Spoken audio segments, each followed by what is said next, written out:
What is up? Welcome to a Caleb Sells live stream. Today I have a guest with me, first ever guest on the channel, so I appreciate you being here. On YouTube, he goes by Daddy Judd. His first name is Brandon, so I'll be using those interchangeably as we go along here. But say what's up. Hey, nice to see you guys, and thanks for having me, Caleb. I really appreciate it. Of course. So, of course, there's going to be a little bit of time before some people pop in here. So, honestly, me and Brandon have Instagram back and forth, kind of chit-chatted here and there, but we've never actually met until, about 5 minutes ago, getting ready for this.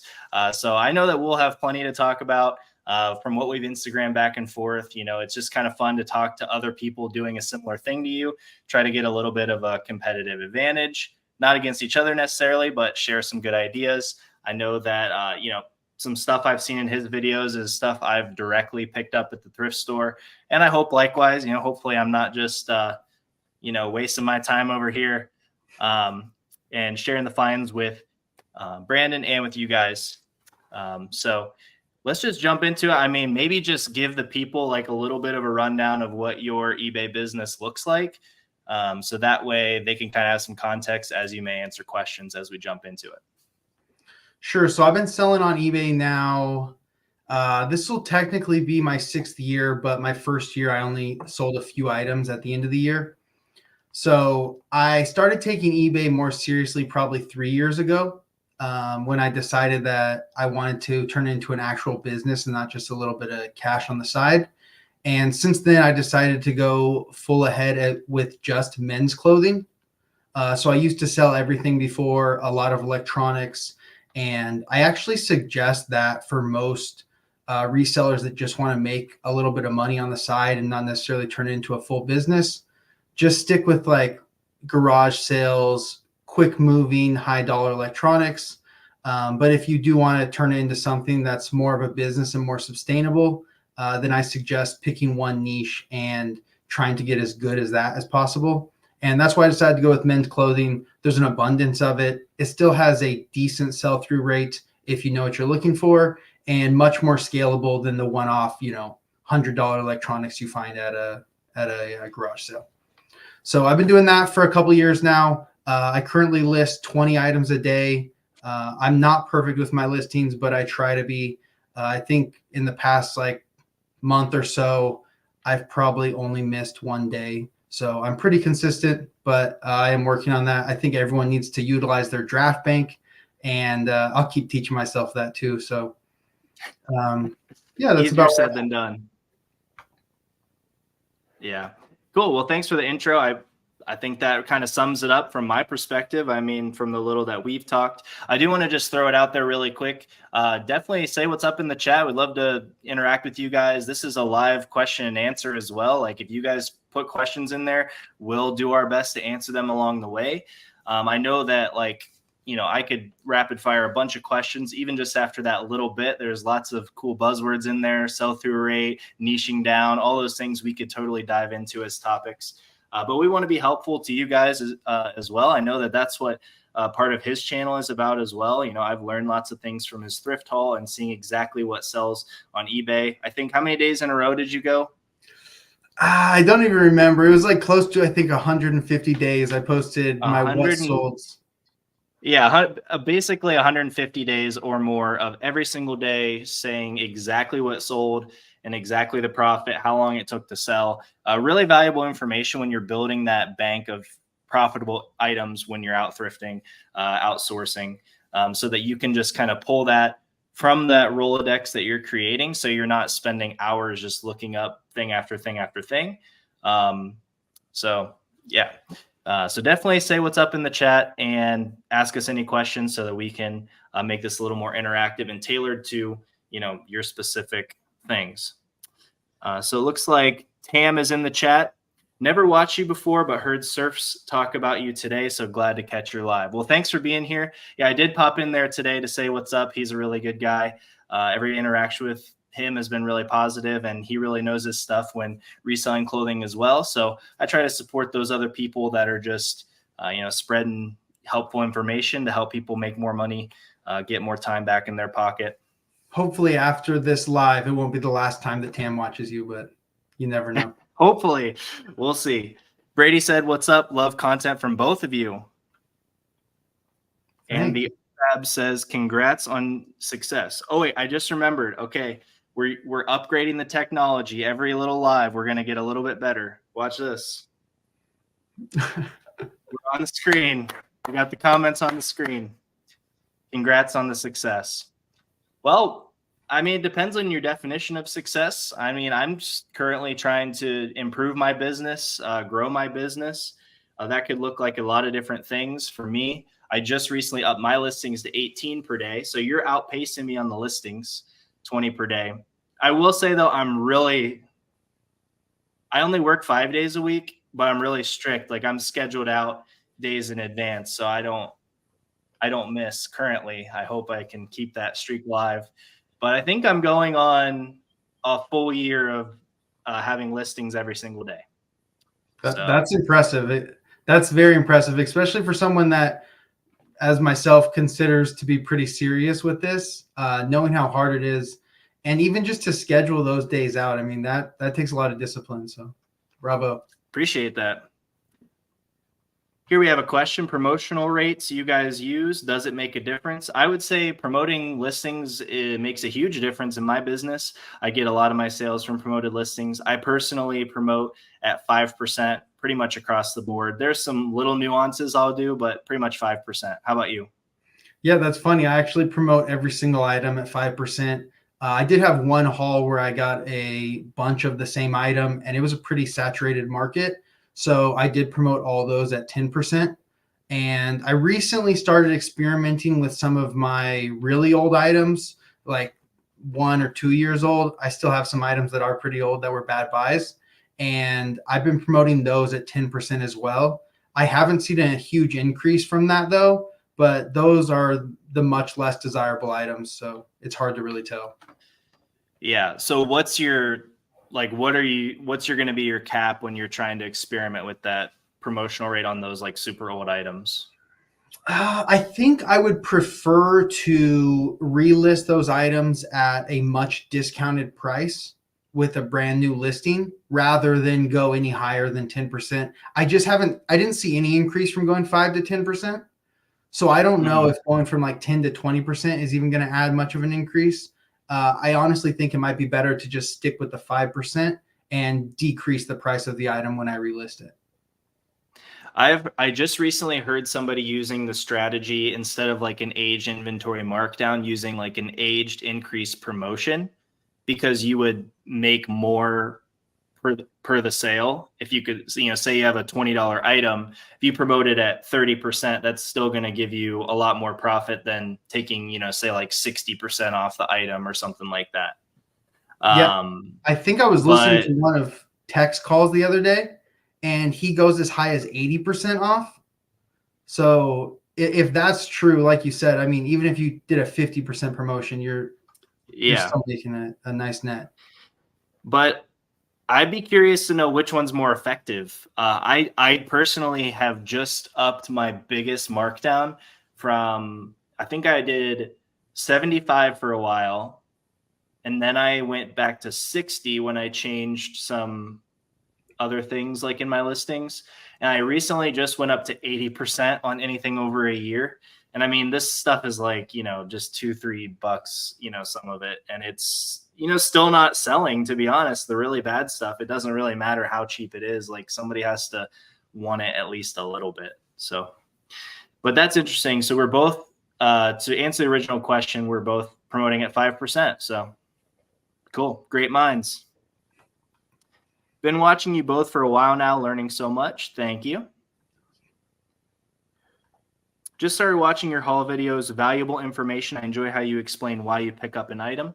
I really think that is what kind of one of the things that Brandon was talking about when he was doing his intro. When you really niche down, you can become an expert in the category, and it really unlocks like so many more profitable items at the thrift store. The analogy I use when I talk to other resellers or people that just kind of ask me questions about my business, it's like there's so many brands that we see so often that we'll never pick up because they're not valuable. But if there was one item from that brand that I know that is profitable and is valuable, I see that brand so often, but if I did that for 100 brands or 200 brands, I'm probably finding 2 or 3 of those items almost at every thrift store, just because those brands are just on the shelf all the time. So if you can just squeak out those 1 or 2 items every thrift trip, over the hundreds of times that, I personally am thrifting hundreds of times over the year, I mean, that really adds up to thousands of dollars in profit in my pocket.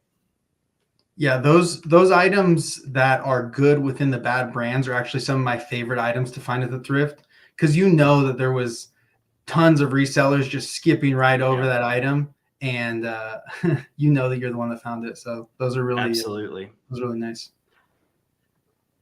Won't be the last. And new and learning, definitely watch y'all both again. Appreciate that. Newer to men's clothing, been looking at golf wear with basic FootJoys and similar brands. Is it better to create bundle listings of the same size? What do you have an initial take on that? Sure. I've done some bundles in the past. With my current model, it doesn't make sense for me to do bundles. Just the way that I do photos. I don't know if you guys can see my photo setup right here. It's like a inverted flat lay. So it wouldn't make sense for me to try to get multiple items on there. That's my main reason for not doing bundles anymore. And as long as you're picking up good items, you don't need to do bundles. If for some reason I actually recently picked up a Hawaiian shirt lot with a lot of lower end Hawaiian shirts, and I am going to make a special one off where I take those and turn them into bundles by size, only because they were a bad buy, not as part of my typical business plan. So if you want to liquidate bad items, then sure, throw them in a bundle. But I wouldn't suggest making that your main business model. Yeah, I would agree. I mean, I have a similar photo setup right back there, and I just tried a bundle, I think yesterday, oddly enough. I found some, I think the brand is pronounced Janu. It's like a scrub brand. And I found that I actually asked in my video if I should list it as a bundle or individually. And somebody that said that they used to work in the medical field said that most people do buy bundles of scrubs because they're buying lots of the same thing because they're going to wear the same thing over and over again. So I just kind of did it as like a trial run. But as far as like with the basic FootJoys and similar brands, so I'm guessing you're thinking like Travis Matthew and maybe Under Armour. What are some other kind of those bread and butter golf brands, would you say? I mean, even just Nike polos, a lot of those don't sell very well unless they have something special going for them. Yeah, so that would be something that maybe you could experiment with. I don't really do a lot of bundling, but if you're getting them cheap enough, those are items that just because of the functional value, I do pick up a lot of that stuff in my store. Like if say I'm seeing a Nike polo that's just basic, but it's like $1, but it's in a decent size, maybe XL. That's something I'm just going to pick it up because it's $1. I typically make on those under 1 pound items $1 to $2 on the shipping. And I know that like worst case scenario, I can blow that out at $5 and sell it quick. And I'm still making, $5, $6 on it, worst case scenario. So to me, that really depends on the buy cost, but I don't know if it's necessarily something I would set out to do. I wouldn't say, oh, I'm going to go source these FootJoys and create a bundle. But, say you find you're at a garage sale and somebody just has like a boatload of all of one kind of, FootJoy polos, some guy that's golfing and is, not able to golf anymore because of his back or something like that.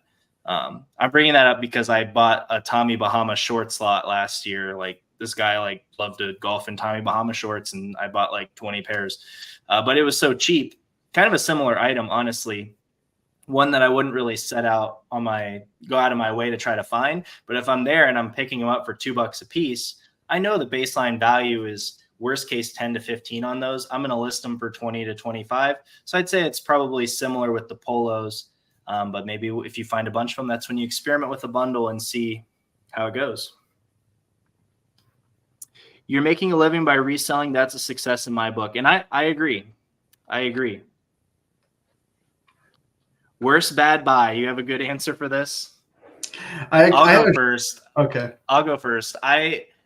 Anytime I've purchased bulk inventory on Instagram from somebody, it's been bad. That's it.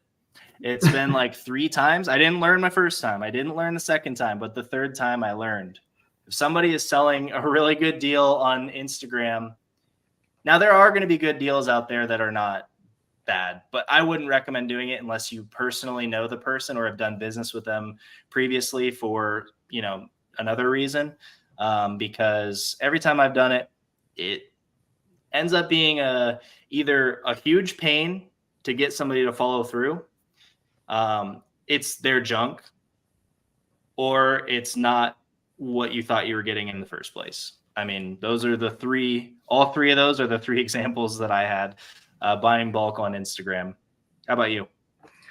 Almost every time I've bought bulk, whether it's on Instagram or somewhere else, has turned out poorly. I have a short on my channel about a bunch of band T-shirts that I bought, and I got them super cheap, like less than $4 each. They sell for anywhere from like 10 to even up to $20 for some of the better ones. But I got so many of the same exact ones that it's going to take forever to sell through them. And I do like to sell through my items as quick as possible. So even though they're profitable, even if I'm making $8 to $10 an item, I'm going to be holding on to some of them for probably 2 years. So I think that was a bad buy. Actually, another big buy that I made in bulk was, I'm sure everyone here watches tech, and I bought from him, I want to say it was last spring, Grayson, which is a great golf company. I bought a ton of Grayson golf polos, and each item was decently profitable, but it's this kind of the same thing that happens when you get so deep in the same exact item. You can only sell so many of those items so often. So even though that same item might be pretty profitable, just holding on to them for so long kind of sucks. So just know that when you're buying multiples of the same item. That's a good tip. Okay, I think we're getting not super behind, but let's rapid fire a little bit because I want to talk about some of the things you said in your intro about niching down, how many you're listing per day. So let's do a little rapid fire here. For someone in college, what would you recommend in making extra money on the side? I was on Caleb's last live and mentioned I've been reselling 4 or 5 months. What would you recommend in making some extra money on the side? Like how much to make, or what? Maybe you could be a little bit more specific. I think last time, and I'll let you answer because I already answered his question in my last live, but just for a little bit of context, he resells shoes. He's just kind of getting the ball rolling, but it's kind of hard because, capital is getting blocked up pretty quickly because that's not a super slow, but when your buy cost is higher than like a thrift price, it's easy to get like jammed up quick because those returns come back a little bit slower. And I was recommending maybe branching out to like Facebook Marketplace or something like that to do some like higher end one-off margin flips, because he said that his bread and butter is like a 25-35%, which is totally fine at scale. I mean, I'm not doing much more than that overall across my business. So just for a little bit of context, maybe what's one other thing he could add to make some money on the side? Yeah, I don't want to blow up his whole business model. I'm not sure how deep he is into it, but if it is something on the side and you're just trying to make some extra cash, I would highly suggest just going on Facebook Marketplace or OfferUp, finding items that cost like 50 to $100. That is a little bit pricey, but those are the items that you're going to be able to make $50 to $100 profit on with only, 30 minutes of work. So you sell 2 of those an hour, make $100 an hour. That's very good and very doable if you're just trying to keep it on a small scale. Yep. I mean, that's pretty much what I was saying as well. I think that's one way you could level up. Like if you have a baseline business model of selling, I can't remember where you were sourcing the shoes, but say it's retail arbitrage shoes and you're making 25-35%, how to throw a little bit more cash into that business is do 1 or 2 $50 profit flips a week, which you could definitely source on Facebook pretty easily. And like you said, if you could do that in an hour combined, that's $100 more of inventory. That's 4 or 5 more listings per week at 25%. You're increasing, dividing that math out, you're going to be increasing, 4 or 5 more percent every single week beyond your 25-30% margin. The OVAB says, are you in tech and sports group? I am not. Me either. I started ending and selling similar items for that are a year older, had them at 50 to 60% off than when I relist for the original price they were selling. There's definitely some mixed reviews about this method. I personally like don't have the time to go and do that on mass scale constantly. But when I have done that, when I go in and actually improve the listing or maybe decrease the price slightly instead of that 50 to 60% off, I've definitely seen some success with delisting and selling similar. But like I said, I currently am so focused on getting the new items in my store. I currently sell faster than I can list. So until I have that problem, like until that's not my problem, I just need to list more good items. Once I am not selling as much as I can list, then I'll figure out how to sell my items faster or sell more of my items. What are your thoughts on that? Yeah, I actually have quite a bit of old inventory that was pretty bad buys. So I try to do this every once in a while. I also don't have as much time, but I would never like just end an item and sell similar, the exact same. Every time I do it, I do make sure I make lots of improvements, and I usually dramatically decrease the price as well. If you've had an item listed for over a year, just try to sell it for anything really. Yeah. But either way, I agree with the original comment. That's another good way of, trying to produce some sales if your sales are a little slow or you have old stuff. That's one other method. You can decrease the price or you can just relist it completely, improve the listing, maybe decrease the price. All those things are going to be good strategies.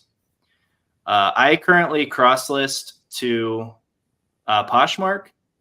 I focus on the oldest items in my store. So I'm not cross posting them as soon as they're listed on eBay because I make more of a percentage when I sell them on eBay. But I do prefer to use Poshmark as a tool to keep my sell through rate extremely high. So my eBay sell through rate is almost 100% exactly. My listed is how many I've sold in the 90 days. But if you look at my unsold in 90 days, it's maybe another 200-300 more items. And that's what I've sold on Poshmark. So I really have 1,100 or 1,200 listings and more like 1,500 sold in the last 90 days. So that's how I can keep those items churning quick. I currently don't cross list at all. Caleb is farther along in his with his business than I am. So maybe once I get to that 100% sell through rate, it would maybe at that time I'd consider it. But I think I have plenty to focus on as far as getting better at eBay before I think about cross listing. And that's a good point. The more that you learn about a platform, the better you're going to sell on that platform. Completely honest, I list on Poshmark. I use a service that shares my closet and sends offers for me. I don't even understand how the platform really works. I don't understand all of the nuances of the social media aspect. I don't know what the implications are on your sales other than obviously you want to share your items. And if I learned Poshmark as well as I knew eBay, I would not have enough inventory to sell because I would sell a lot more on Poshmark than I currently do. But for me, I use that as almost like a way to save a little bit extra for taxes. If I have a big business expense, I just let the balance in my Poshmark account build up. And then when I want to do something like that, or just put the money into a savings account for taxes or something like that, I drop it in there and I almost treat it as if it's not there, as a way to just kind of pad my own, financial status in my business. But I wouldn't say it's a huge pillar of my business. It's just kind of something I'm doing and there's not too much science behind it. So I wouldn't be the best person to talk to about like really building two platforms simultaneously, because I think that becoming an expert at one specifically is going to pay off the best. And that's what I've done with eBay. I really feel like, not that I'm the ultimate expert, but considering where I was a year ago or 2 years ago, I mean, it's night and day different what I know on eBay. I think anyone Caleb, that it's Caleb. Sorry. I think anyone that has 100% sell through rate at any type of good size scale, I would consider an expert. So You're definitely in there. Oh, I got the Daddy Judd expert approval. Appreciate that. Do you use any services like Autoposher? Yes, I have one shop for my Poshmark sharing and offers, and then I use Vendu for cross listing. Honestly, I probably overpay because I'm not really like immersed in that cross listing and really maximizing my Poshmark sales world. But those are the Vendu product for cross listing, I feel like is almost a necessity because they have the automatic delist. And that was why I stopped cross listing when I was first building my business and I focused solely on eBay, because when you sell something that's already sold on another platform, it's like the most internally frustrating thing because you work so hard for these sales, and to see a sale just go down the drain, forgetting the implications it has on your account, which is obviously bad, but even just the fact that you work so hard to get these sales and make these listings and source this inventory, we all work hard on our businesses, to just kick that sale into the abyss, it just hurt my soul. And so Vendu having the auto delist opened me back up to cross listing. And like I said, I'm kind of doing it halfway right now. All right. And Vendu, if you see this, Vendu, I hope you guys hear this. Let's get this guy a sponsorship or something. Come on. The link is in the description if you want to try out Vendu, 25% off your first month. Is that good? Did I do it? Am I an influencer? Absolutely. And then one shop I use for sharing. And the reason that I use that is you don't have to have any web browser open. It just runs on their web hosted cloud service. So back when I first started, I used them, and I honestly just have stuck with them based on pure convenience. I know there are cheaper options, but it works. So that's actually, I think, $45 a month for the sharing. And then there's different levels on Vendu based on how many items you do per month for the cross listing. Brad asks, how many items are you listing a day? I'm listing 18, and Daddy Judd is listing 20 per day.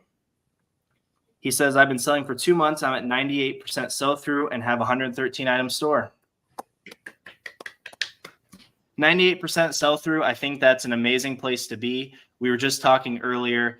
If you can sell items, you're going to be able to succeed in this business. If you can't sell items, that's where you're going to have to make major changes.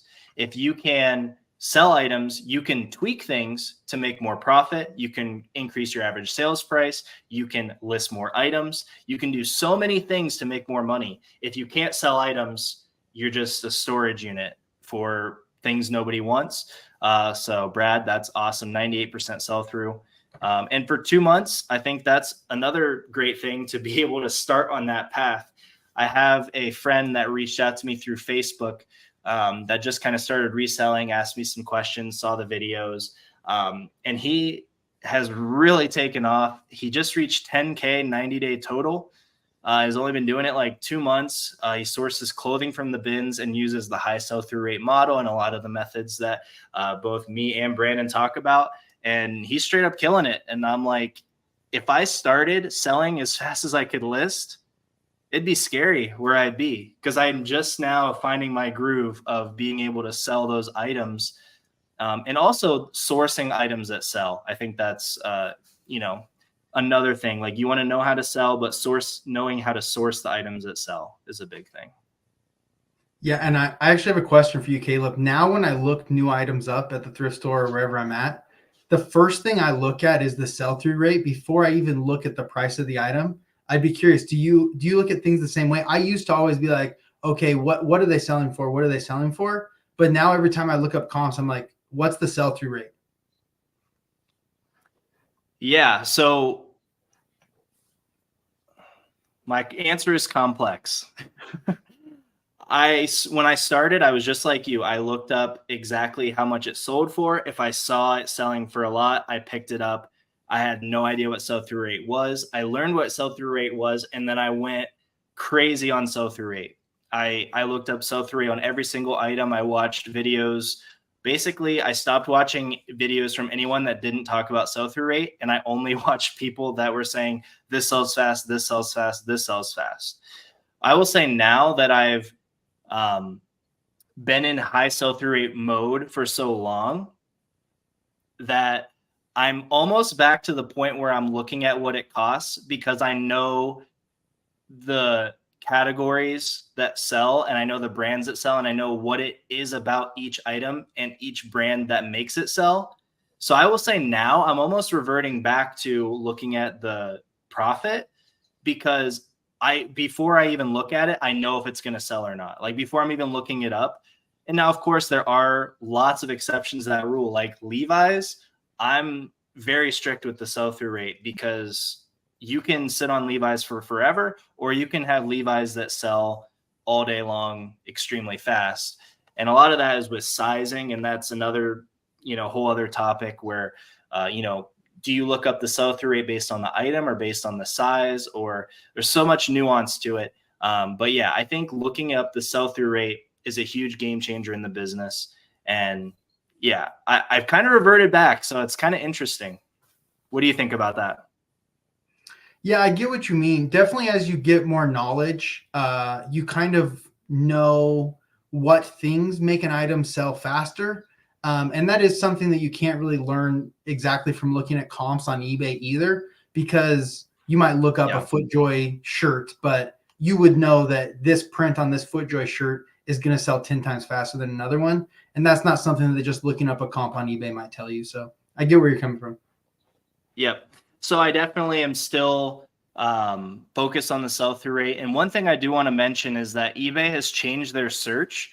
I do want to make a video on this, but I've just been really struggling to make these sit-down talking head videos because it feels like not very personable, and I don't really like to just sit down in front of a camera, and it feels a little stuffy. So I'm happy to do it in this kind of context where we can kind of vibe back and forth. But eBay search has changed, and now they're including, using AI, results that are not directly correlated to your search terms, but they are indirectly correlated to your search terms. So for example, if you go into eBay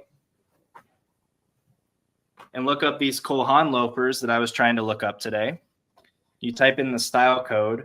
I don't know if this exact, one, but this is just the example. Hypothetically, Cole Haan C30966. You might get 196 results, and then you go to sold, and there's 5. Obviously, that's a really rough sell-through rate, not an item I'd be wanting to pick up. But what happens is there's not enough C30955 or whatever listed that eBay feels like they're giving you enough information when you're searching, because they want to please the buyer. They don't really care about us checking sell-through rate. They want people to buy items. And so if somebody's typing in that number, but they only see 2, eBay's not giving them enough information or enough results to make a sale. So what they're doing is they're saying, okay, C32099 is a penny loafer. Let's put tons of Cole Haan penny loafers in their search results. And that's how you get to 196. But there might only be 12 of these listed. And then if there's 12 listed and 5 sold, and this is a really good size of 10.5 D, which is just men's standard, I would say this would never last 3 months in my store, just from my own personal experience. And so we need to kind of adapt to what eBay is doing. Now, if you search something that has plenty of results, I have found that the results will still be relatively accurate when it comes to sell-through rate. One thing that you can do to combat that, say that you're looking up something that has a specific model name, I wouldn't use the style code as maybe an example, because not everybody puts the style code in the title. But for the model name, a lot of people are going to put that model name in the title. So trying to think of an example that has a good model name. So Levi's, for example, Levi's 517, it says it right on the back. Surely somebody that's listing a Levi's 517 is going to put 517 in the title. So what you can do is you can actually put quotation marks around 517. And that is going to make sure eBay's only giving results that have 517 in the title. So just a quick little tip, if you're struggling with figuring out what the sell-through rate actually is with the new search, try finding the most specific word to your item, putting that in quotation marks. So that way, and that's kind of like basic Google search function stuff that if you are into like computery stuff, you would know how to do that.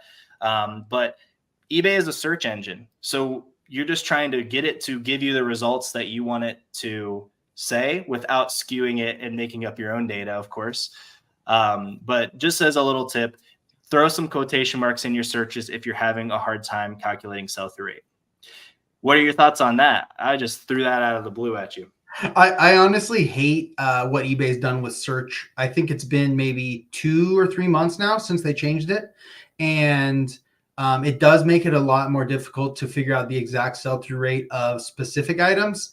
Also, if I don't know if you've noticed, but sometimes if you search for an item and there's not a lot in a certain size, even like if you put like some specific shirt in size large, it'll give you like that specific shirt in a size small, which it doesn't help. I'm sure they have a long-term vision, I hope, to make it better. But I would suggest to people that are trying to figure it out, usually if you type in a specific model number, let's say like a Patagonia jacket, and it has a specific model number, usually the first results, like let's say there's 100 results, but only 10 of them are that exact jacket, they'll usually be the first 10. So then you can kind of tell like after those 10, it goes to something else. So really there's only like 10 of that jacket listed.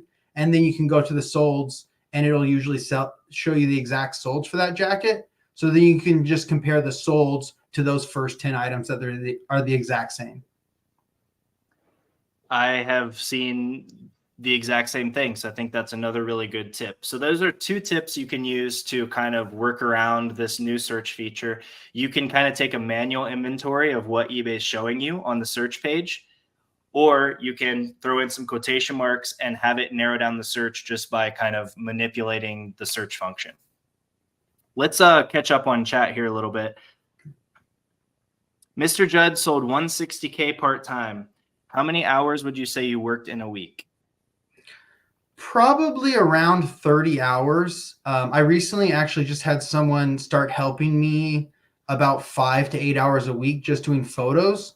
So that's cut down quite a bit of hours for me. So I could say maybe I could get my stuff done in like 25 hours now if I'm lucky. Sweet. I think that's great. This is one thing I was thinking about in the car today when I was thinking about our conversation today. I was thinking about if you could work 40 to 50 hours on reselling, what would you change about your business?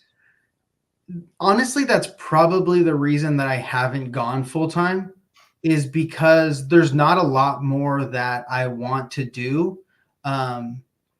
I source 1 full day a week.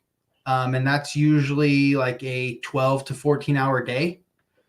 And I don't want to do that more than once a week because I got 2 small daughters and I don't like being like missing pickup and after school and all that more than 1 day a week.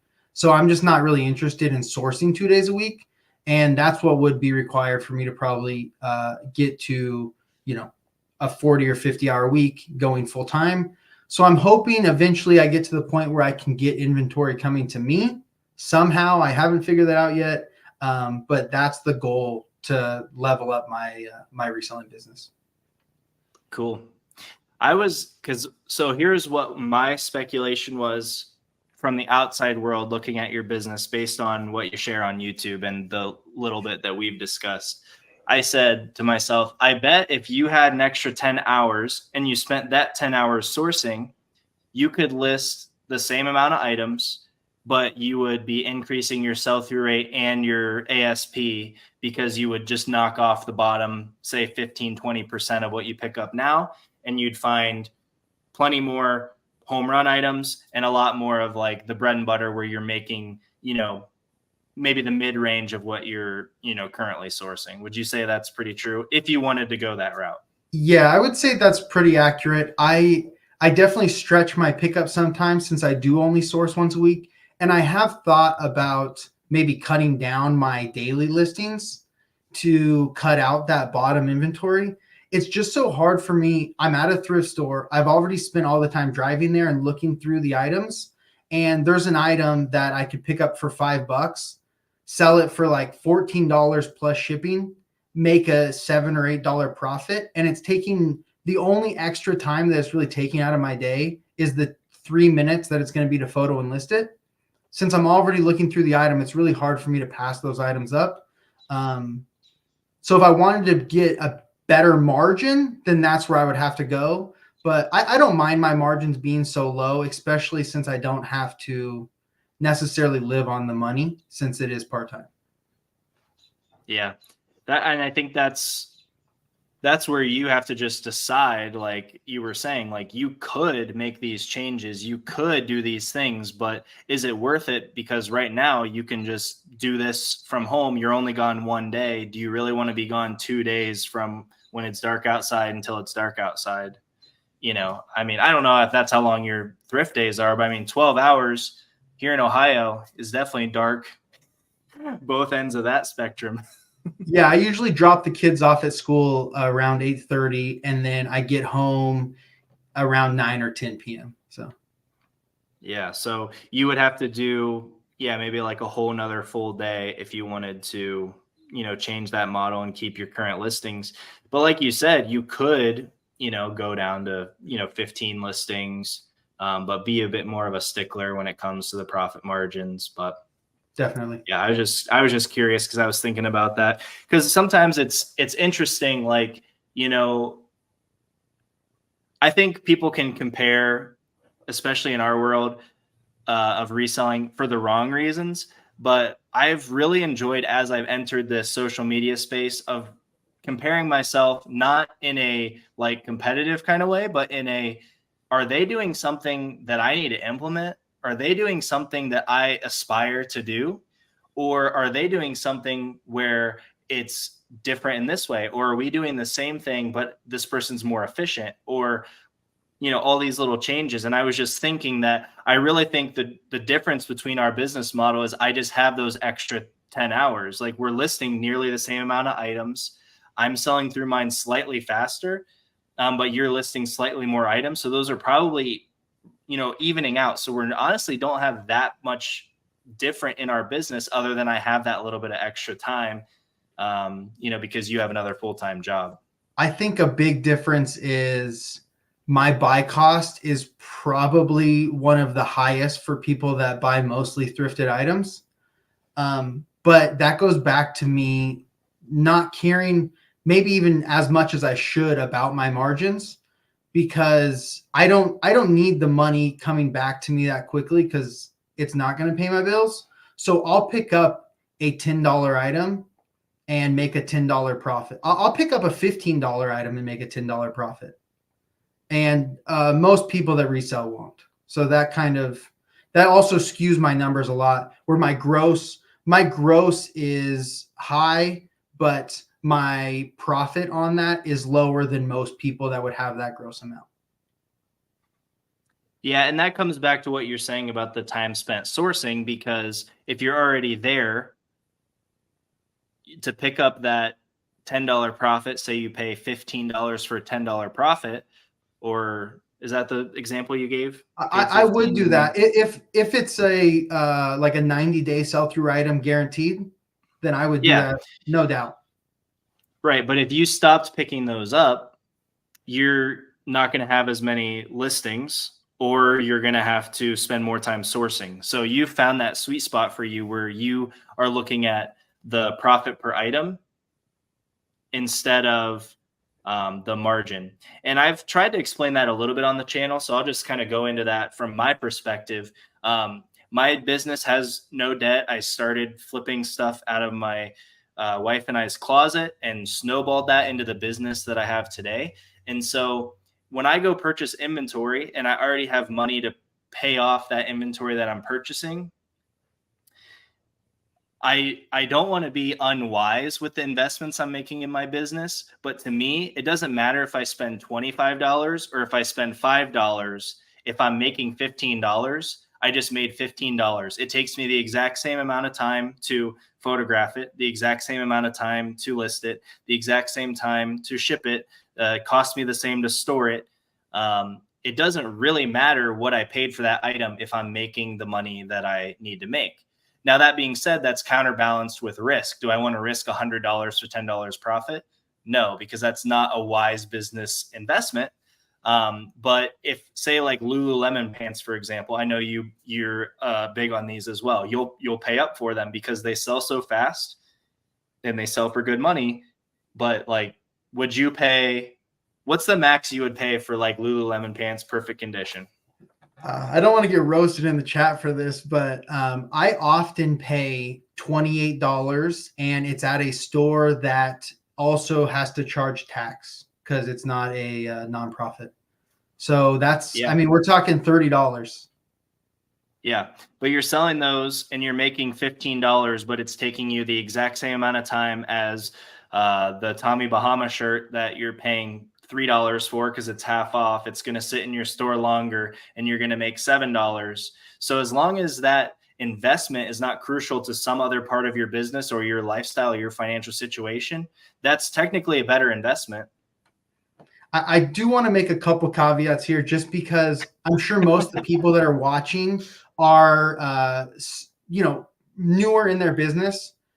I wouldn't do this if I was new to this at all. I wouldn't even do this my first couple years. Like I said, I've been selling on eBay now. This is going on my 6th year.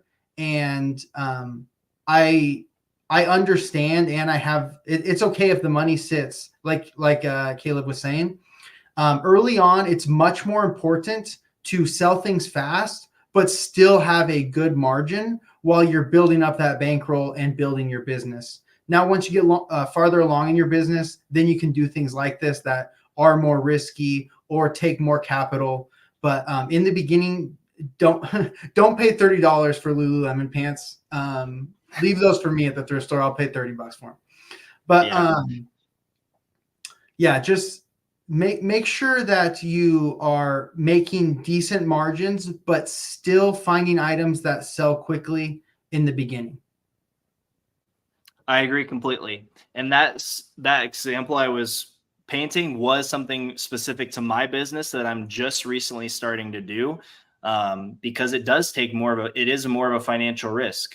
If my eBay account gets shut down and I have loads of $25 items that I'm only making $5, $10 on, I'm going to be hurting pretty good. But one other risk that happens with me paying up for a lot of items, I do pay up for many, many items. If those items have a flaw that I miss, then I will be breaking even or even losing money sometimes. So it is very much a risk when you're paying up that much for items. Yep, that's another good point, because no matter how well you look over the item, it's so easy to miss. A lot of these stores don't have very good lighting or any natural light at all. Or if you're, thrifting late, you really can't see like an oil stain, for example. Like, you can't see that under just regular lighting. You throw it on your photo table and you got this dark spot. And from my experience, if that's been washed a couple times since that stain is in there, good luck with the oil stain. It's probably not coming out. And, if that's on some Lululemon pants, somebody's probably buying those to go to their office job or something along those lines, or even out to the golf course. You don't want to look like like spilled your coffee on your lap before you even started. And so that's another good, definitely a good disclaimer for my wild spending spree at the thrift store that I'm trying to justify. All right. Solomon says, Ayo, what's up? What's up, Sonny? Thanks for stopping by. Melissa says, that's interesting about the search change. Yeah, we've been kind of dealing with that for a couple months now. And I feel like it kind of started subtly and then it got like really bad. Like, I think like 2 weeks ago, I was trying to find stuff and everything I typed in was getting like 1,000 results. No matter what I typed in, I was like, okay, this is not working. And I just had to go off of, brand knowledge and things like that for like a week. Where do you get the Ziploc bags you use for your clothing items? Also, do you have a video on your inventory system? Do you use the narrow boxes with the bags in them? Yeah, I think mine are 24 by 8 by 8, maybe. Okay. Yeah, I have 24 by 8 by 8, and then I have 24 8 by 6 because it was significantly cheaper to just have it little bit shorter, and it didn't really affect the function at all. But yeah, so I got the same kind of setup, and this is what it looks like. I just had the stuff I listed right here. So this is how I store my inventory, Kenny. All of my items are in these bags, and they're numbered in sequential order. So when I go to eBay, it will say, 4856, and then I'll go in numerical order and find that bag and be able to pull it out. I don't have a specific video on that, but I do have a couple what sold videos where I show myself pulling the orders. I didn't really dive deep into it, but you can see it on there. And the Ziploc bags, I think that's in the description somewhere or in the link tree somewhere. I'm sure it's posted somewhere. If not, message me on Instagram and I can get you a link to those. I do prefer the zip ones to the adhesive ones because those little adhesive strips are so annoying, and they're always like staticky and sticking to everything, and you can't get them out of your trash can even once you do get them in your trash can. And the zip has been amazing, and it's really nice too because, like, say you need to like get this jammed into like a flat rate envelope or something, you can really squeeze all the air out and get it like super tight. Just a lot of little advantages to save you a little bit of time along the way. Yeah, that's Are the you one a thing Ziploc bag user? That's the one thing I was going to add. Make sure you get the zip top ones. If you're doing any kind of volume, you're going to have those little ends of the sticky ones everywhere. And I used the sticky ones when I first started using plastic bags, and I made the switch quick. I think they cost like a tiny bit more, but it's well worth it. Window Wendy says, I find searching on eBay on your phone in the browser rather than app is more accurate. That's probably correct because when I'm on the computer, I don't feel like it's as bad as on the phone. So I wonder if they're tailoring the app more for the buyer, because I'm sure they have data backing up how many of their buyers are coming from mobile or desktop. So I wouldn't be surprised if they do, kind of customize the search for the device that you're searching on. Technology is crazy these days. I mean, they're literally tracking all those little nuances in the technology. And of course, they're going to try to tailor it to make them the most money. Yep. Desktop version on mobile. Okay. So we have a third thing to try if you're struggling with the search. Open up your browser on your phone and go to the actual eBay site and not the app. Have you had any problems with your thrift stores tagging the shirts and leaving holes? Ruins good amount of my finds. Yeah, I mean, it happens. I will say the main thrift store I get a majority of my inventory, they're pretty good because they know that a lot of their buyers are resellers. So I would say more often than not, it's not a problem. Maybe like one item per trip, and that's me looking at hundreds, thousands of items. I mean, hundreds of probably potential items, and maybe one or two. Goodwill, they don't care. They will just rip a huge hole right in the side.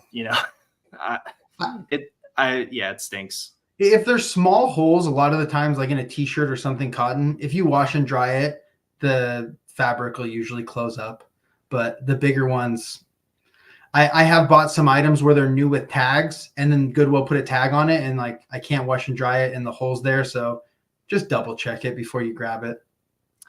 Yep. Especially if do you go into any thrift stores where they have security tags, or like buy sell trade stores? You do a lot of buy sell trade. So the security tags, that's another one. Like sometimes they'll put the tag in like a good spot. So like my buy sell trades, they put it in the armpit, which honestly I feel like is not that bad of an option, because as long as it's not making a hole that will get bigger, it's not really in that visible of a place. But the security tag, sometimes they'll just throw that right on the front and just stab a way thicker hole, like the whole end of a pen or something, right through the front of the shirt. And the workers are so aggressive sometimes when they take it off. They're like ripping one side of the magnet apart from the other, and yeah, it destroys them. Or they're using the garment to pry the Yeah, so that's definitely a bummer when that happens.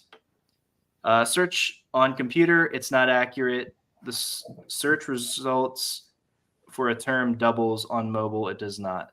Yeah, the search is just goofy right now. Putting a minus before a term you want to exclude doesn't work. it takes out the results that you want. So yeah, they're struggling with their search right now. Seems like. I think it's mostly for sellers though. I mean, if you were buying, would it be better? I don't know. I don't really buy much on eBay. Do you buy much on eBay?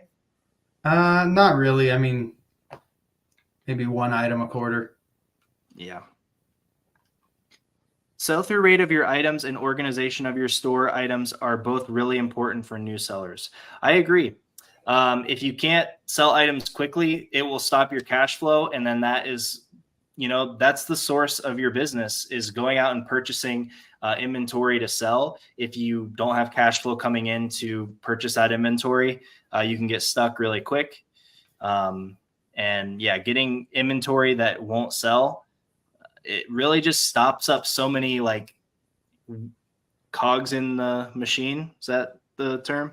Like, our businesses are all these things working together, and when that thing stops, it's just tough. Yeah, I think the number one advice I could give for someone new is just not to buy slow selling items. I don't care how cheap it is, how much potential you think it has.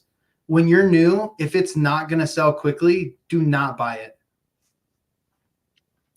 I agree. J Ride says, hey, what's up, man? There's the real goat. J Ride's killing it, and J Ride teaches a lot about sell-through rate, and I've learned a lot from him. So definitely a good person to check out on social media if you want to increase your sell-through rate, sell things faster. Brady says, in the last week and a half, I've sold 21 shoes that cost $427 and profited $269. Is that decent? What are both of your goals with profit margins? Maybe you can let me know in the chat if you're sourcing new or used inventory, because I would be curious on that. Honestly, if your gross sales was 427 and you profited 269, I think that would be really good from my perspective. Am I reading that correctly? I wouldn't concern myself as much with your margin if you're selling them all fast. Like if you bought 21 pairs of shoes on Monday and sold all 21 pairs by Friday, then the margin isn't as important, as long as it's still worth your time per item. So yeah, if you make $10 every item and they all sell through by the end of the week, that's a great business model. I agree. And I think that's like kind of a lot of what we've ended up talking about today, which is pretty cool because we kind of have a theme going on throughout, and it is sell-through rate and being able to sell items quickly. And honestly, my goals with profit margin are just to keep improving every day, every week, every month. I just want to keep improving, but I don't necessarily have a profit margin goal. And that's kind of what we were talking about with what I was mentioning with cash flow and looking at profit per item. But this is because we have years of doing this business over and over. So we're able to look at the business slightly differently than profit margins. Last year, I think that my final profit margin was somewhere between 35 and 40% overall, which at my scale, I honestly think was pretty good. It was better than what I thought it was going to be honest. When I went back and did the numbers, I was pleasantly surprised with how high that was. And you have to realize the more that you do, in a perfect world, that number doesn't go down. But realistically, the more you stretch yourself, the more those little nuanced numbers are going to come down until you get good at that. And then you can bring them back up and even exceed. But anytime you try to make a change to grow your business, you are kind of putting some of those numbers in jeopardy, like profit margin. Would you agree with that? Yeah, definitely. When you're growing, the margin is definitely going to take a hit. Like I'm still growing my store right now, and my margin was closer to 20% all of last year. But I knew that going in. But like you said, with the experience, that was okay with me. I would not suggest that for anyone that's in their first year or two of reselling. Yep, I agree. I had a 3,000 item store. I wasn't selling 1%. Had everything good except the sell through, was only looking at brands. I had to move and start from scratch. I shut down and start again. Yeah, I mean, if you get too bulked up with items that won't move, it can be tough and you might have to kind of go back to the drawing board. And here it looks like we have a little testimonial, 210 active and 214 sold for 10K in 90 days. That's basically the same numbers I was just mentioning with my friend. And I was saying that's, amazing. You're selling faster than you can list. And, let's see, That's a pretty high 214 ASP sold for too. 10K. Yeah, you're like $45-$50 per sale. I mean, I think there's definitely, like, if that's your business model and you can keep improving that and keep growing that at those metrics, I mean, you're going to be killing it. Yeah. Absolutely killing it. J Ride is the GOAT, got me looking at cameras every day. Okay, this is something when you were first talking, you said, I'm trying to think of how you said it. You said when you're first starting out, you should sell everything so that you're just getting those high margin, high sell through rate items, garage sale, one-off flips. And then if you want to take it more seriously, you think you should niche down to make it more like structured and business-like. Just as a general statement. Yeah, I won't think hold you to that. I think there's kind of two ways to look at selling on eBay. One is more of just a side money. So if that's your thing and you just want to make like your long-term goals is only maybe a couple $1,000 a month profit, and you're just going to do it on the side a few hours a week, I would suggest to only do a few items or a handful of items that are high profit items. So like 40, 50 plus dollar profit per item. But if you want to make it more of a scalable business, then that's not going to work because you can only find so many of those items and you can only spend so much time looking for those items. So if you do want to scale it and make it into a more sustainable business, then yeah, you're going to have to niche down and then go at more of a, I think even a $20 profit per item at scale would be really, really hard. I agree. So here is my thought process. It is completely backwards from what you were just explaining, but I'm realizing it just comes down to what the person's goals are for their business. Because I was thinking if somebody only had, let's say, 15 hours, you could be so much more consistent. You could be so much more exact and efficient with every single thing that you do. Like, say you just sold men's, not even clothing, but just like men's shirts, like men's tops. You could get that so efficient and you could crank out a lot in 15 hours per week. I think the tough part would be sourcing, because like you can only source so many just men's shirts. Let's say you're going to use 12 of your 15 hours sourcing. And that's why back when I was doing more of the one-off items that were higher profit, I was just going on OfferUp, looking for higher end electronics, paying up for them. But that also means driving to meet each buyer, picking them up, spending 30 minutes just to get that item. So it had to be a $50 plus item. Right. That's kind of why it's like, if you don't want to scale a huge business, then that's the best option. Yeah. So yeah, it is kind of interesting. And where I'm at currently, like, I'm personally thinking like, what are some other categories or certain types of items, maybe not selling everything or like, really bulky things, but what are specific things that I could add that would be those higher profit margins? Because since going from an everything seller, I would say like halfway through last year is when I really decided to just like really buckle down on clothing. When I went from being an everything seller to a clothing seller, I gained a lot of things. But the one thing I'm missing is like that one item that I'm making like $200 on. Like I don't want to say never. I rarely find that good of a flip in the clothing category because a lot of the inventory I source comes from one thrift store that is not afraid to put a $250 price tag on a $400 item I'd buy or a it. $200 item. Yeah, that wasn't a good example because I would too, but like if they are not afraid to put a $200 price tag on a $250 item, that's a better example.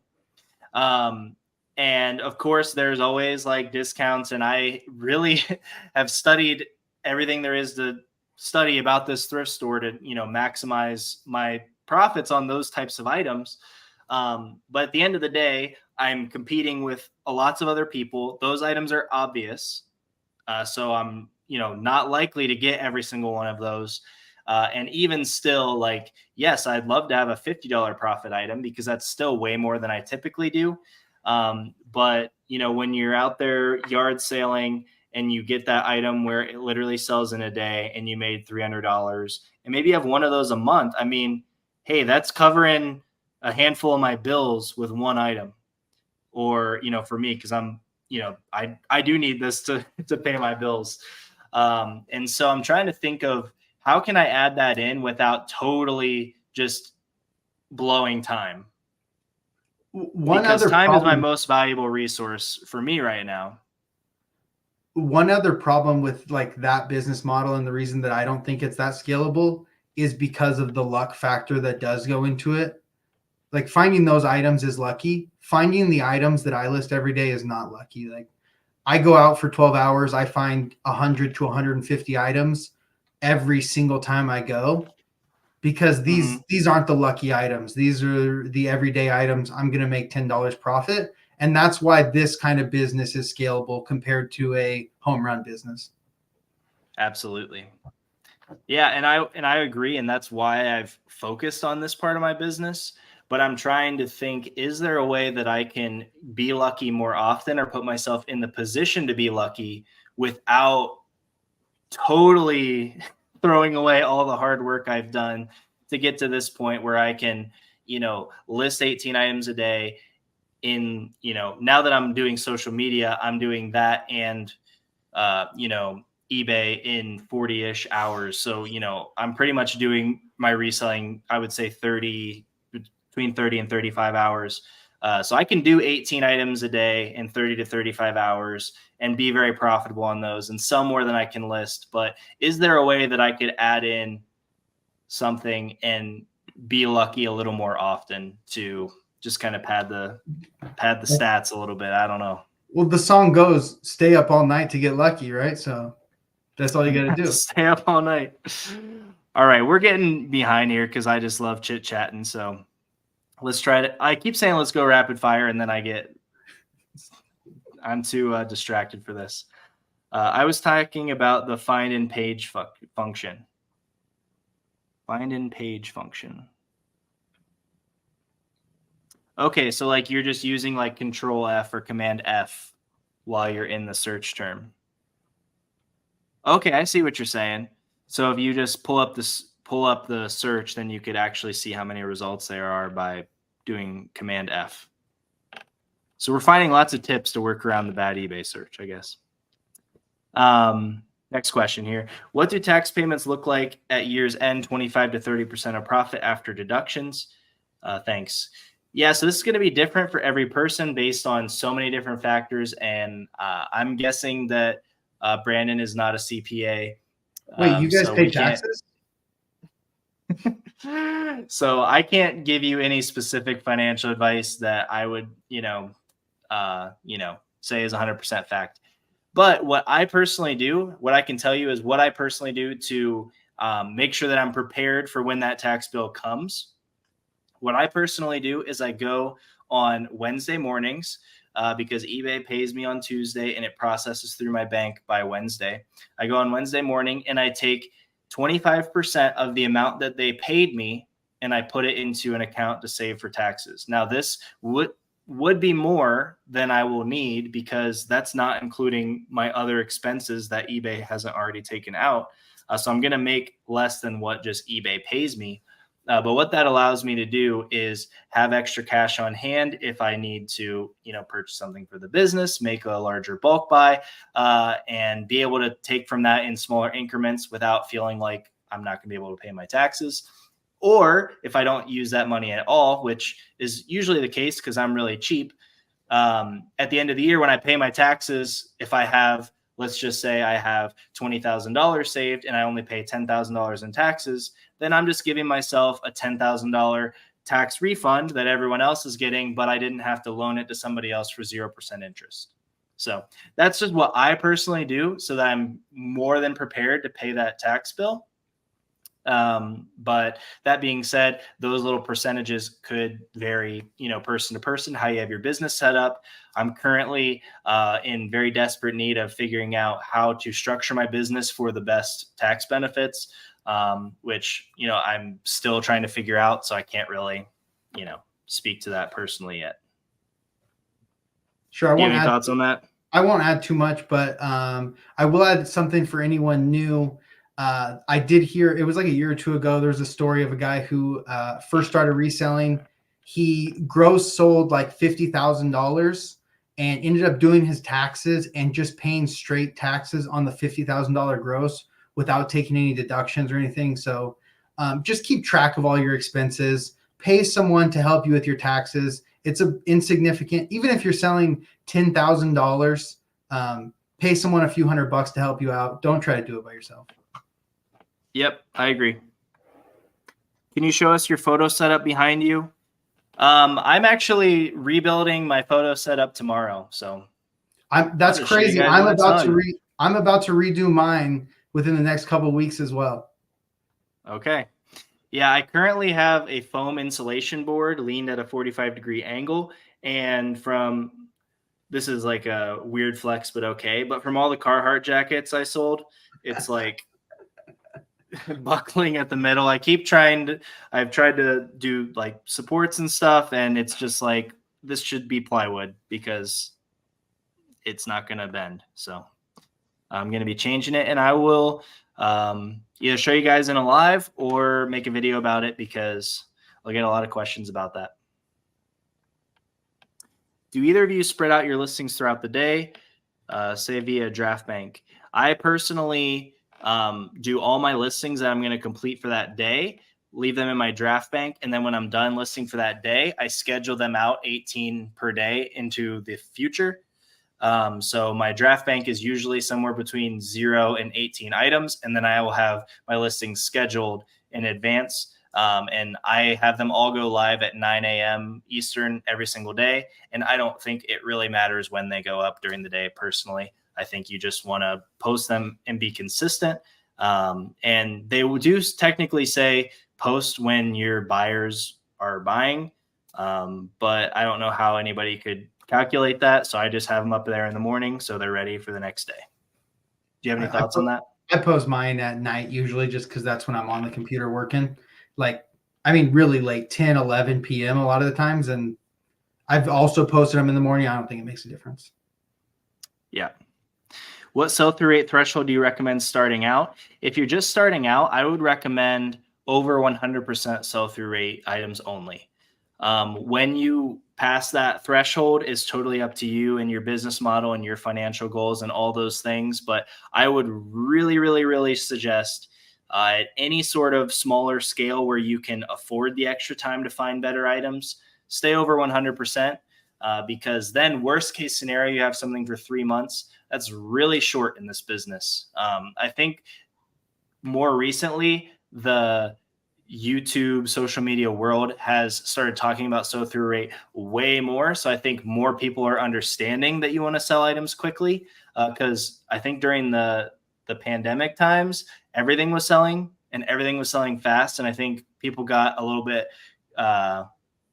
comfortable with just selling whatever. And I think we're now getting back to, oh, that doesn't work anymore. We got to know what we're buying. And I would say over 100% until you really know what you're doing. And then, I don't know. Do you have a limit that you set for yourself? Well, for me personally, it's a little different because I've been doing it a while, but definitely in the beginning, I would be very strict with your sell-through rate. if for some reason you pick up an item that is a little bit under 100% sell-through rate, but it's still a really strong or a high margin item, I suggest that you actually list it below market. That way you can make sure it is going to be selling through quickly. And I would suggest this for everyone in the beginning, even if you have an item that has a really strong sell-through rate. Hopefully in the beginning, you're buying items with plenty of margin anyways. Don't be afraid to take 5 or 10% less than most people in the beginning. You should still have plenty of margin to be able to do that.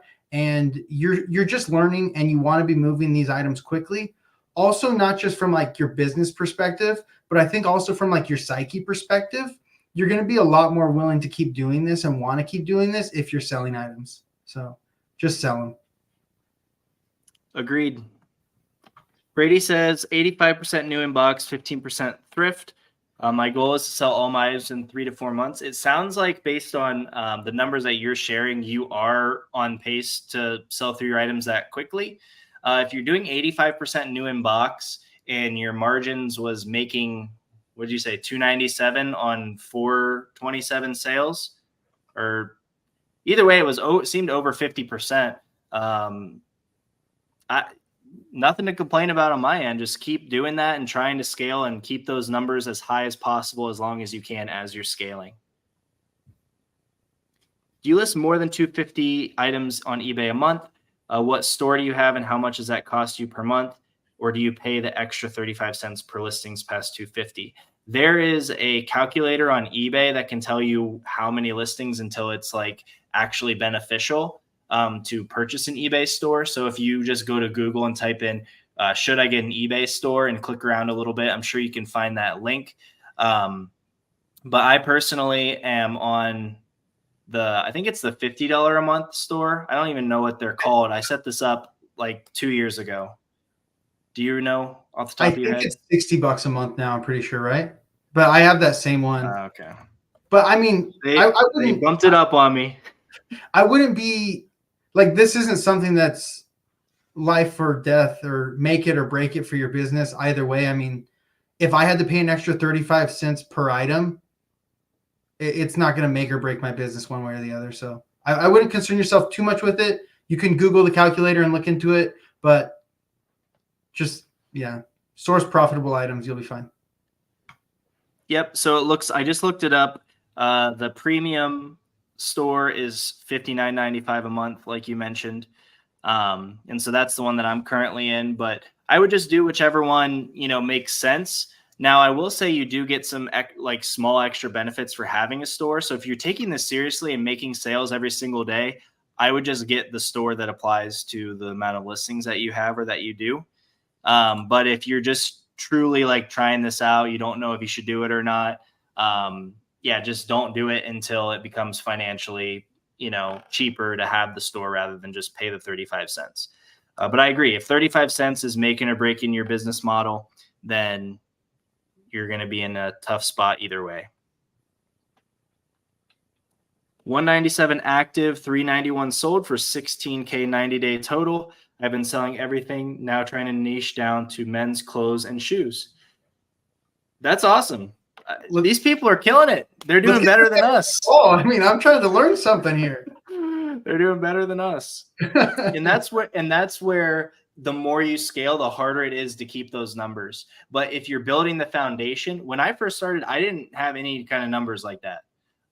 So we've worked really hard. I'm just throwing you in the category of me, where we stunk when we first started. We were just trying things out. We were flipping these one-off items and just trying to figure it out as we go. But if you're starting out already with these high sell-through rates and, really good ASP, average sales price, and really good profit margins, I would just say keep scaling at what you can afford time-wise and with the cash that your business is making, and just trying to keep those numbers as high as possible, because sell-through rate, average sales price, profit margin, those are always going to be the things that come down as what really makes or breaks your business. And the other thing I would add in is how much time are you investing to get those metrics? For me, last year, the biggest growth that I made was actually in my time. In 2022, I probably worked 50, 60 hours. And last year I worked 40 hours. So I made more money in less time on less gross sales. And so that tells me I just became better.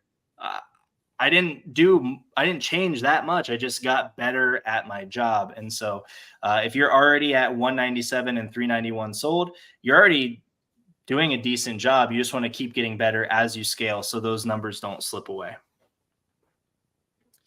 When I first started on eBay, I saved people's stores from my area to see what they picked up and sold. That's a great way to figure out what's profitable in your area. You can actually search on eBay, buy on eBay. You can search on eBay by the zip code that the item is listed. So you can put your zip code in there and put like a certain radius, and you can actually see what people are finding or sourcing in your area.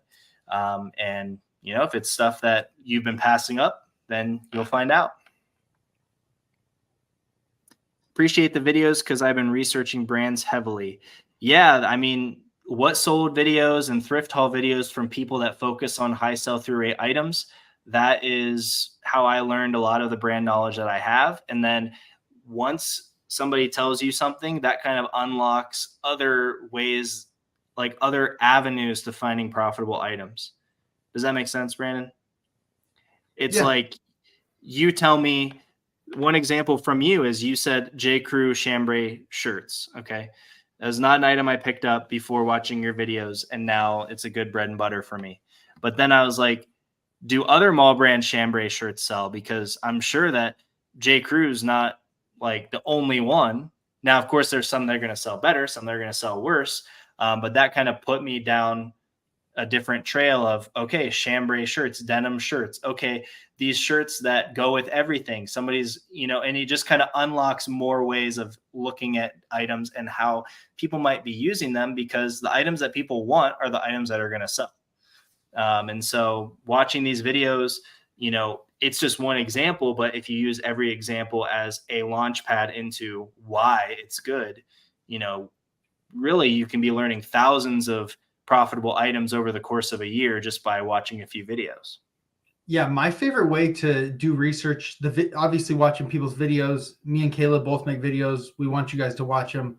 But if you go on eBay and just search, what I'll do is like Hawaiian shirts. I'll search all Hawaiian shirts, but then I'll put a filter on Hawaiian shirts that are listed or have sold for more than maybe $30.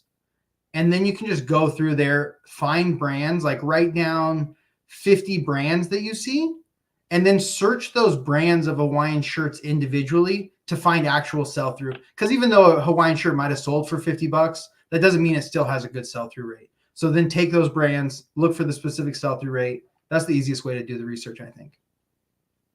Yep, I love doing that. And then I also like to see, like, if you search for maybe like a higher end, like not just 30 plus, but if you say like 100 plus, you can look at what keywords are in common with a lot of those results. And I don't really know Hawaiian shirts because nobody wears Hawaiian shirts in Ohio. But Brandon is really good at Hawaiian shirts, so he would have better keywords. But I'm trying to think of a good example. One good example is for golf polos. Like if you look up golf polos and search from the highest, you can figure out what golf courses actually improve the value of a golf polo, because a lot of the local ones decrease the value. But if you have like really big name courses on a decent golf polo, I just sold a Peter Millar Summer Comfort for $60 that had the Wingfoot golf club on it. And I mean, that's probably a $20, $25 item. It was very basic. It was actually kind of dingy. Like the color was not even really vibrant on it still. And yeah, that more than doubled my money. And I just kind of look them all up because I enjoy golf and I think it's interesting. But that would be an example of how you can research something to find a keyword or something about an item, not just a brand, but something about the item that would increase the value. Early bird gets the worm. I don't remember what we were talking about. Was that with like what time we post our listings? Maybe. But I post mine we're at like 20 minutes behind now. So all right, I don't remember what we're talking about. Yeah. Can you show us your photo setup? We're both going to be rebuilding our photo setups. I'm rebuilding mine tomorrow with the help of my parents. My wife and daughter are out of town, so I'm trying to get some extra projects I normally wouldn't do, just because I try to, work my 40 hours and get back to them. So I'm going to rebuild it tomorrow and see it in a video. Jason Hayes has a phenomenal spreadsheet if anyone needs one. He didn't pay for this ad. I'm just kidding. But anyway, it keeps track of your inventory, expenses, mileage, stats, blah, blah, blah. I shouldn't say blah, blah, blah. It's etc. Blah, blah, blah, and etc. are the same in my brain. Several tiers to choose from. It's really awesome. So I've not personally used that, so I can't really speak to it, but definitely worth checking out if you're looking for an option there. And I use I sell quite a bit of items, and I still just use a basic Excel spreadsheet I made that's very simple. It doesn't have to get too complex, especially if you have a CPA help you. Like, he's just going to want all the numbers, and then that's it. Do you do cash accounting or accrual accounting? Cash. Okay. Me too. If I did accrual, I would be in a world of hurt. When you're growing, if you do accrual, you're going to owe a lot of tax money that you don't even have. But I'm no CPA. Don't listen to me. But yeah, I agree. Considering we know the importance of high sell-through rate, do you recommend getting into clothing? I hear clothes are slower movers. Every single category has items that sell really fast and items that sell really slow or not at all. And what me and Brandon try to do is we go into a category that is in so much overflow. There's so much clothing everywhere, and we want to pick the 1% or maybe 0.1% that sells quickly and sells for enough money on eBay. I found that it's just the easiest category for me to find enough items to list, enough items to keep my business moving, enough stuff that I can build a whole business on. It's not the fastest category overall, but the items that I source sell fast. So it's definitely possible to have a high sell-through rate men's clothing store. What are your thoughts? Yeah, I recorded a whole video about this and never posted it because I thought it was a little obnoxious. But the title was "Stop Selling Clothing on eBay," and it was just pointing out that if you're not an expert and you don't know what you're doing and you're starting out, you probably shouldn't sell clothing on eBay unless you have gotten very good at using eBay to search, sell through, and comps. But yeah, I would say that clothing definitely takes a little bit more niching because there aren't a lot of model numbers on our clothes. There's some brands that have specific style numbers, but most of ours don't. So it's not as simple as looking up a specific model number as it is as an electronic, where you can just look up Sony DVR 2315 and you'll know exactly what it is. You can't do that with clothing. Yep. So you have to have a deep brand knowledge and know what it is about items that increases the sell-through rate. So it is a lot more nuanced. But then again, like, I feel like there aren't that many people that are experts.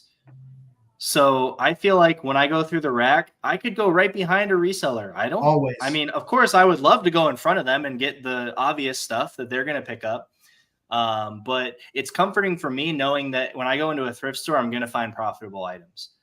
If I only sold electronics, I would leave my local Goodwill empty-handed 9 times out of 10. Actually, probably truthfully, more than that, because they ship to a warehouse and sell on eBay themselves. So if it's that good for eBay, they're just going to sell it on eBay.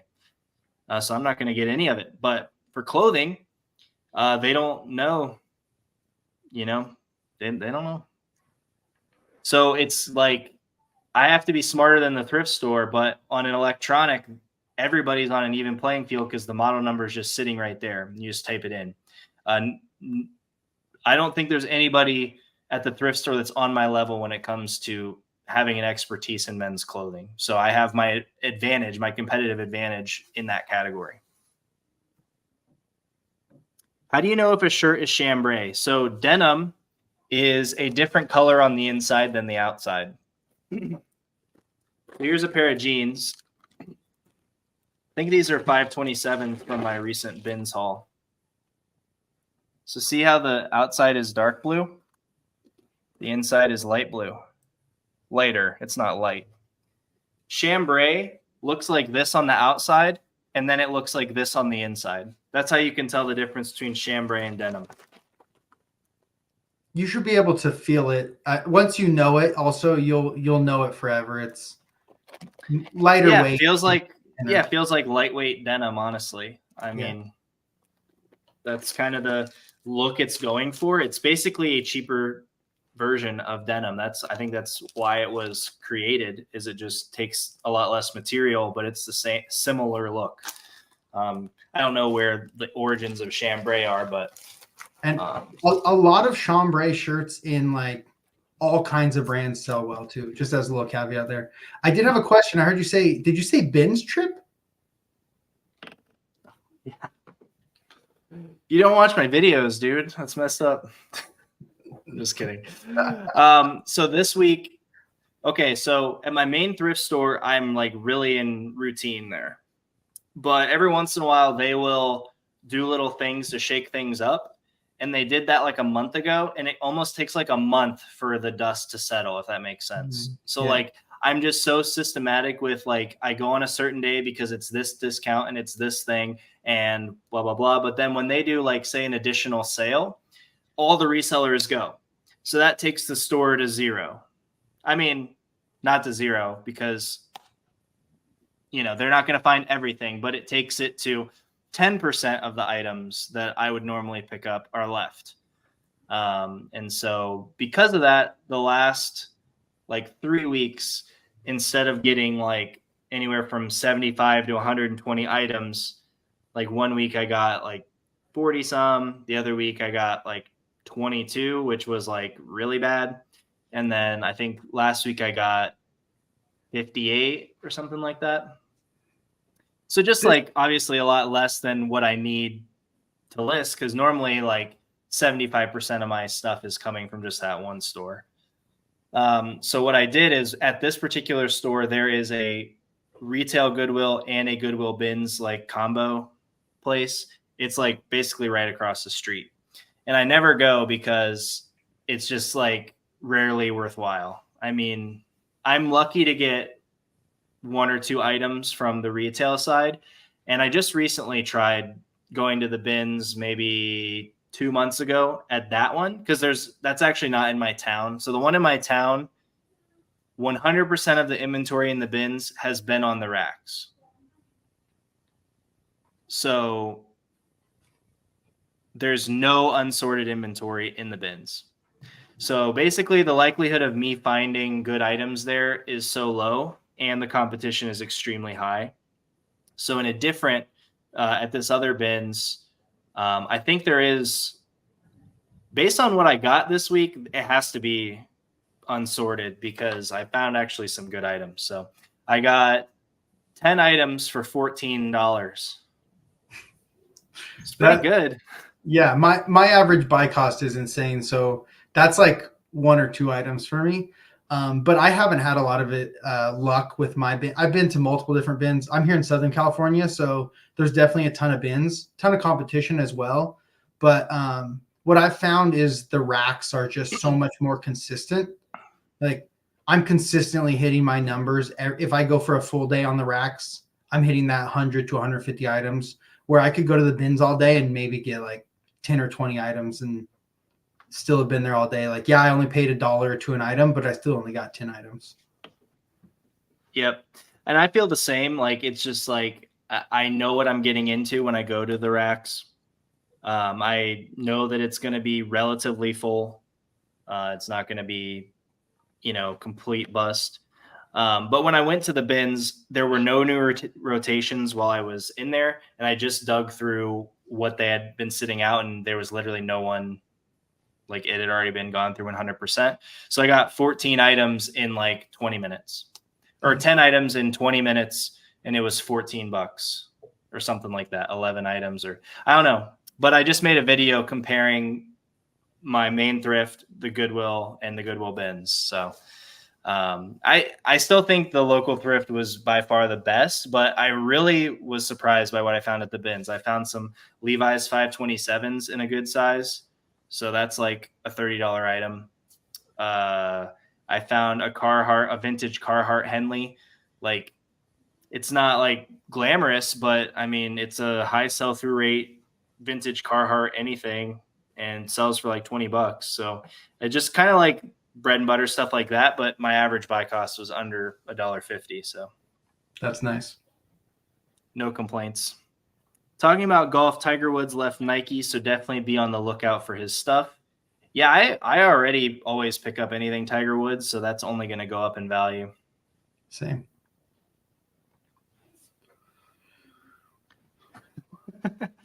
That whole spiel, I've never seen spiel spelled. I think would Is that how you spiel spell normally it? be like, I think, so this is just me, but I'm guessing spiel comes from Germany, Spiel, spiel.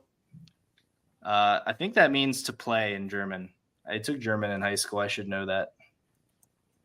I'm Googling it now. I'm very curious. A spiel, Spiel, a lengthy, often glib talk that's intended to persuade or make excuses. What excuses was I making?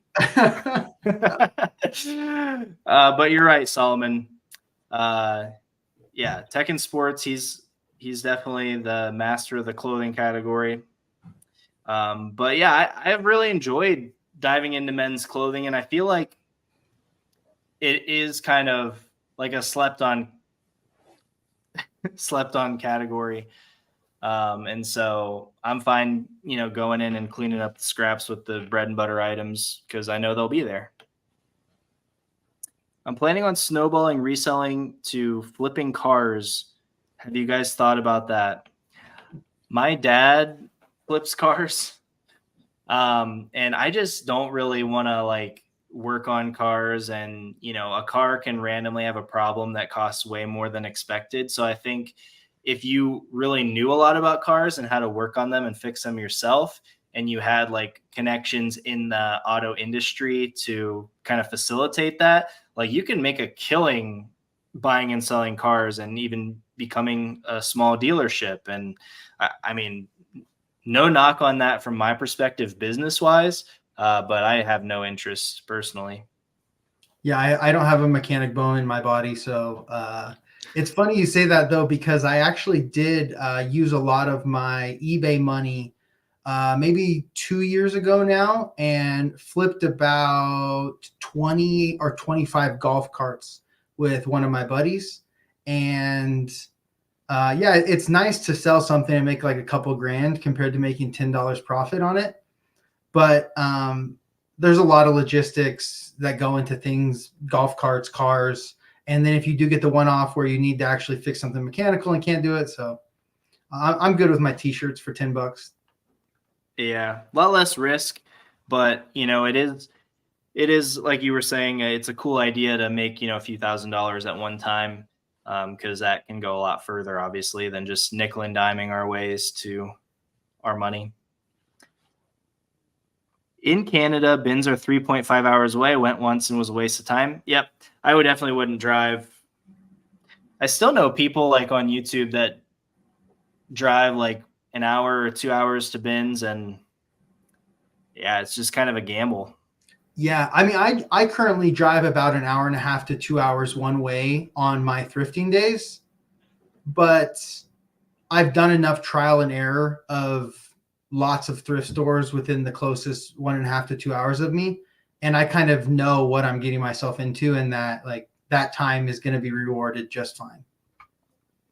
Yep, you're not going to drive that and then come back with 20 items. No, yeah. You're not running that risk because you've tried it enough that etc. means blah, blah, blah, and spiel means no idea.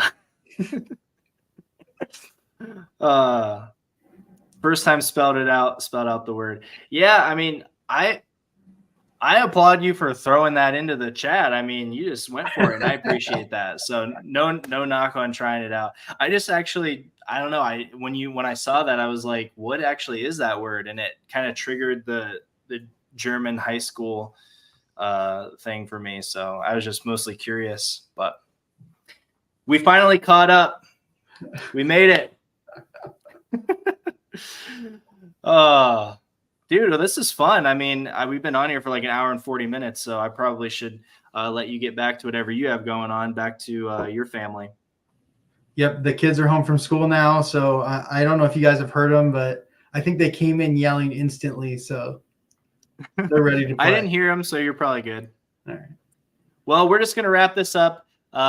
Huge shout out to Daddy Judd for coming on to the stream, being the first guest on the channel. Thank you so much, man. I really appreciated like having two insights on a lot of these questions, because I feel like there's a lot of things that we see very similarly, which makes it like helpful to talk about. But there was definitely times where I really felt like, you know, you were kind of adding a little bit to what I said, or, you know, it kind of made me think about something a different way. So I really saw the value in that. Definitely check out his channel, especially if you want to sell men's clothing, because he's just doing it. He's on the grind. He's treating it like a business. He's making it. This is not even his full-time job. We didn't even talk about the fact that you work, you know, a whole other job during the day, and you're just squeezing this in around that. So very impressive from my book. I really appreciate your time. So I'm just going to sign us off. Do you have any final words? I just say I appreciate it so much, Caleb. Thanks for having me. This is my first time doing any live, and it was a great experience. And I do appreciate having the insight of another person, like directly answering questions. It opens up my mind a lot too. So I appreciate it. Thank you guys so much for being here and watching us. And I mean, we are two pretty good looking guys, so you're welcome. Yep. And his name is Daddy because he is someone else's dad, not my dad. I just wanted to throw that in there. Okay. All right. See you guys later. Bye, Caleb.